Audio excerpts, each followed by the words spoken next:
J'ai une mauvaise nouvelle. Mon locataire m'a payé. Effectivement, je reçois un virement de 2 967,96 €. Une notification par email, le loyer a été reçu, c'est propre, c'est carré, c'est super. Mais si tu fais de l'immobilier, tu le sais, ce genre de virement peut aussi potentiellement cacher un piège. Je m'explique. J'ai investi dans un petit bijou à Antibes, 34 mètres carrés, une immense terrasse, un parking au sous-sol, de l'or dans une zone tendue. Une résidence avec piscine, un bail commercial signé avec une grande institution du tourisme d'affaires. Sur le papier, c'est parfait. Pendant 3 ans et demi, aucun problème. Ils m'ont même donné des loyers supplémentaires quand les résultats étaient meilleurs que ce qu'ils espéraient. Le rêve de n'importe quel investisseur passif.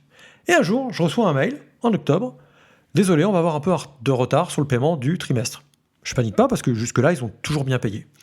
Et puis je reçois un deuxième mail, début novembre, et là, ils me répètent à peu près la même chose. Donc là, je me demande ce qui se passe. Je réfléchis, je creuse, et là, je tilte en fait. Je dis, c'est peut-être pas un problème ce qui m'arrive, c'est peut-être même plutôt une opportunité. Alors je te dis tout de suite pourquoi. Parce que si l'exploitant ne respecte plus ses obligations contractuelles, je peux résilier le bail sans indemnité, sans délai interminable, sans juge ou presque. En clair, je reprends le contrôle total du bien. Et c'est ça le vrai luxe, la vraie liberté, à mon avis.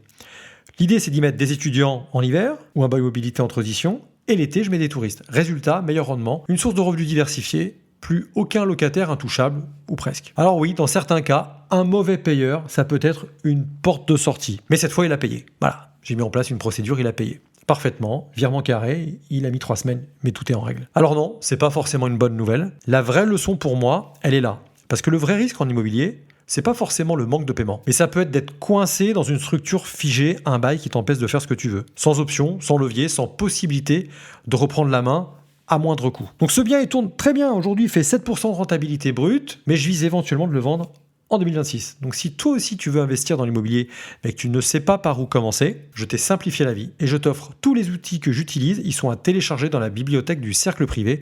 Le lien est en commentaire. Si tu penses encore que l'immobilier c'est juste acheter, louer, encaisser, alors ce script était fait pour toi. D'ailleurs, dis-moi en commentaire, est-ce que tu préfères une garantie verrouillée ou une liberté de manœuvre dans ton investissement? Je te lis.